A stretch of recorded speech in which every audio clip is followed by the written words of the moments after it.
All right. Today I'm going to cover how to write your abstract or what needs to be included in your abstract. Um, Sometimes writing the abstract can be really challenging because we've spent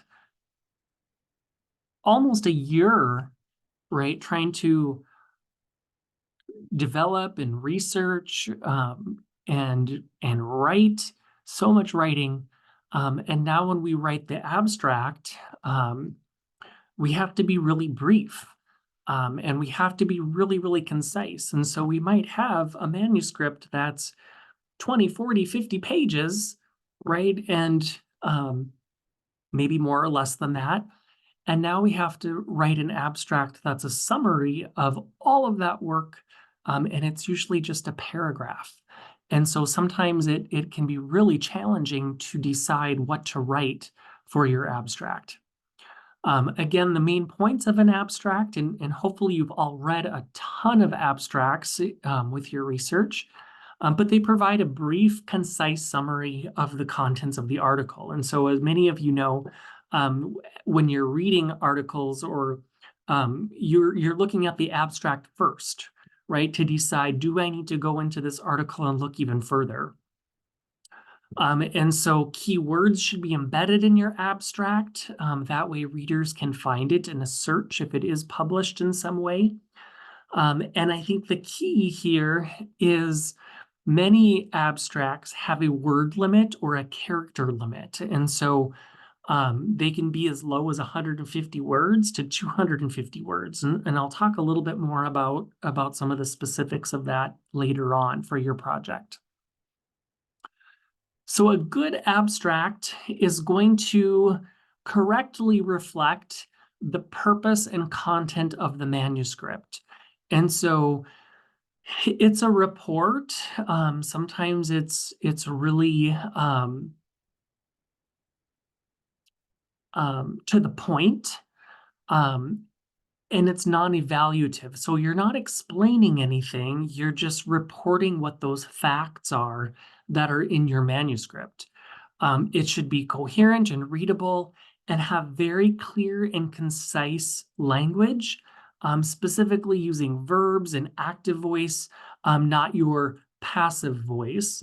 Active voice tends to be more concise, more active, if you will, as opposed to passive voice, which uses a lot more words and fragments. So an active voice might be authors investigated, right? It's much more clear, much more concise.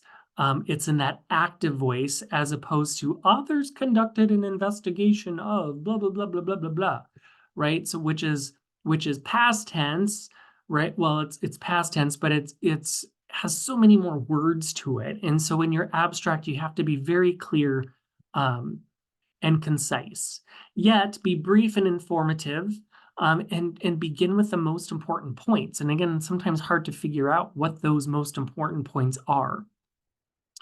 But some key tips is not to waste space by repeating the title several times throughout your abstract. What we're really shifting to this year is include 4 or 5 most important areas. And so you'll see a lot of times these important areas are highlighted with different headings within your abstract. And so some of them, and again, each one might be a little different depending on your audience or depending on what kind of study you did. But examples might be, background, right? And then purpose, and then methods, and then results, and then discussion, and then conclusion, or something along those lines, okay? And so 4 to 5 most important areas: purpose, participants, methods, results, discussion, or application. Those could be your headings within your abstract.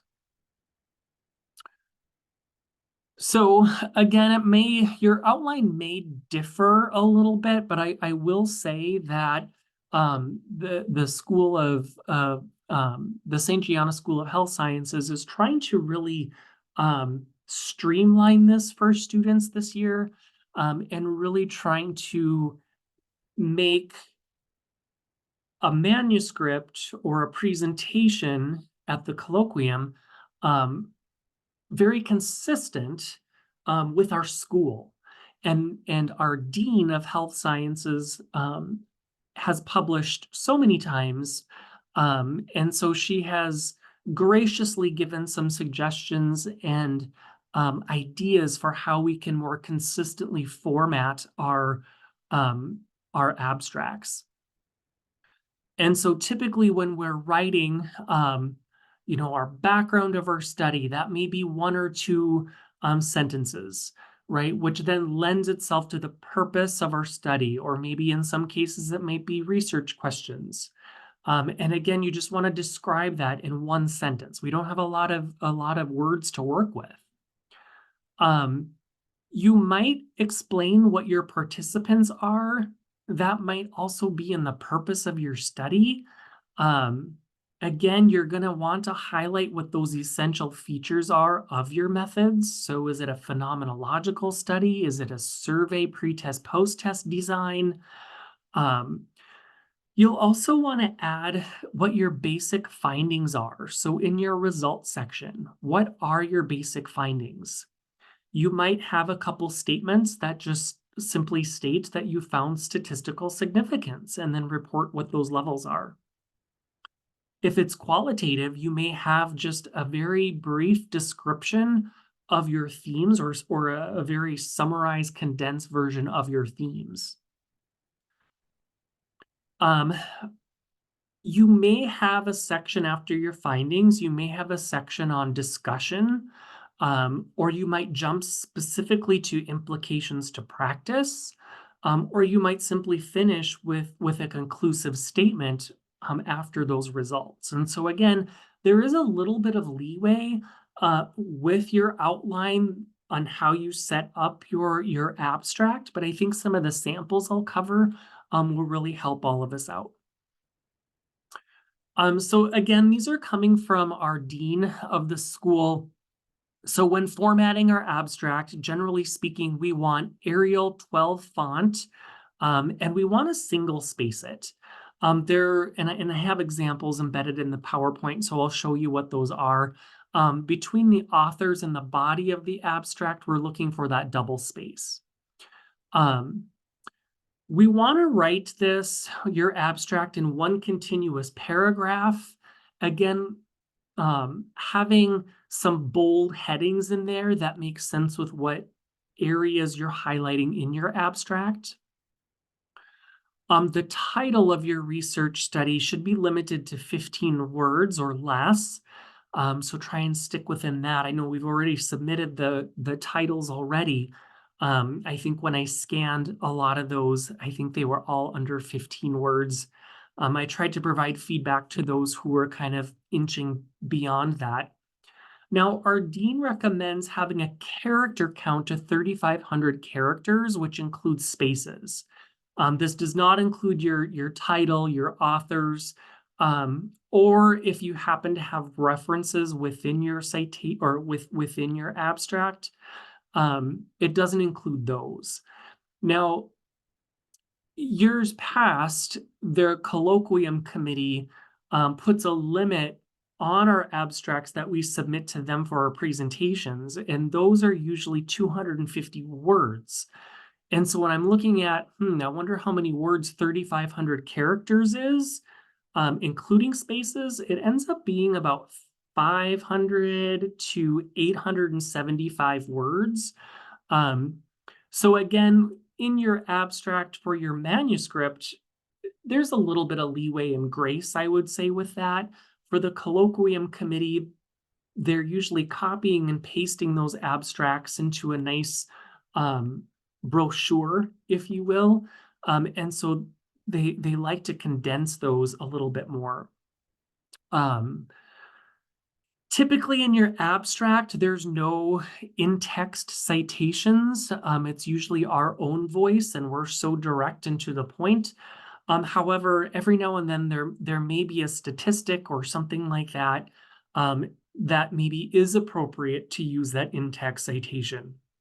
So your research chair or your advisor will help you if they feel like that in-text citation is needed. So just some general tips for grammar and for APA format. Again, we want to make sure we're using complete sentences. It can sometimes be hard when we're trying to condense that content. Do not begin a sentence with a number. Spell out all abbreviations the first time. We're very used to that with our APA format, and so it's the same in our abstract. So if we're saying that we're using the Canadian Occupational Performance Measure, right, as part of an instrument, we're going to have to spell that out the first time we use it, and then in parentheses use COPM. And so again, it's very, very similar, or it is the same concept that we're familiar with APA. And then, of course, using appropriate punctuation. So I updated our research guidelines just because of the extra guidance we've been given and suggestions we've been given by our dean in an effort to make it similar throughout all of our programs.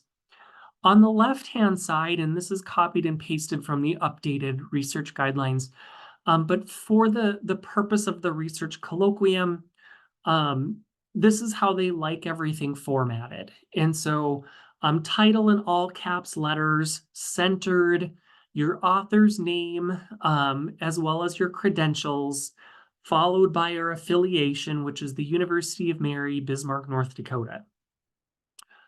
So they want the abstracts written in 12-point Arial font. And they like to have 1.5-inch left margin on the side. Again, they usually print these out. And so having a nice brochure of the abstracts with that 1.5-inch margin on the left allows for binding. Again, they're pretty strict about the 250 word maximum for the abstract. I'm a little curious with our dean wanting or saying 3,500 characters, if we'll see any give on that or not. I haven't quite asked for that yet, but it should be single spaced. Let's see here. And so again, there's a nice example. Now, the sample manuscript, and now this comes from, again, the dean.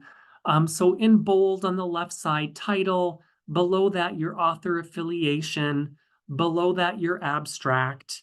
And again, it should be APA formatted. Some of the headings that I think will be most common to us in our department is going to be background followed by one statement or two statements about the background, right? Which then leads itself into the purpose of our research. Again, maybe it's your objective of your study, maybe it's a research question, something like that. Followed by your methods, followed by your results. Again, could include a discussion in here or conclusion implications, something along those lines. Again, 3,500 characters translates to roughly 500 words. There is a way to calculate that in your Word document, so it's nice to double check that. And again, references aren't cited in the body unless your advisors want you to do so. So here's an example. So we have, again, the left-hand side, we have title and authors, followed by affiliation, followed by abstract, and then you can see we have background, purpose, method, results, and then our conclusion of our study. You can see here that they have the p-values with their statistics that they've added and just really how condensed they are.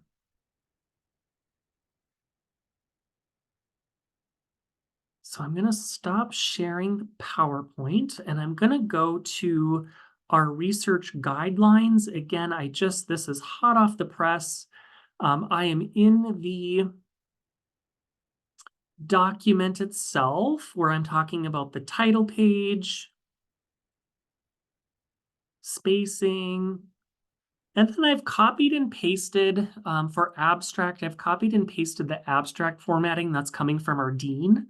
And so all of those little tidbits that she put together for us, I have included here. A lot of these are going to be consistent with our APA formatting and such. As I scroll down,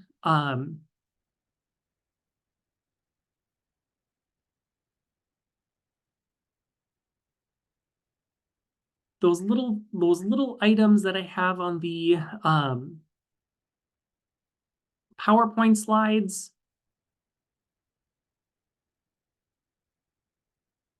I have examples of the colloquium abstract, what that may look like, as well as your sample manuscript abstract. And so again, these are copied and pasted right from your manuscript here or research guidelines, and they're placed right in the PowerPoint I created for you. So again, this is what's been updated. If I hear any additional words about the colloquium committee's 250 words, or if any of those things change, I will certainly let you all know in a class announcement. But hopefully, as we're and the abstract due dates come very soon. So you might be just having a draft of your discussion, and you got to be getting this started, the abstract writing started, because again, it goes to the colloquium committee. They format it or they organize it. And so if we just start with some of these headings, right, and adding one or two statements in there, you hopefully have those examples or statements that you can include to start working on your abstract sooner than later. All right, if there's any questions, please let me know. Otherwise, we will see you all soon. Thank you.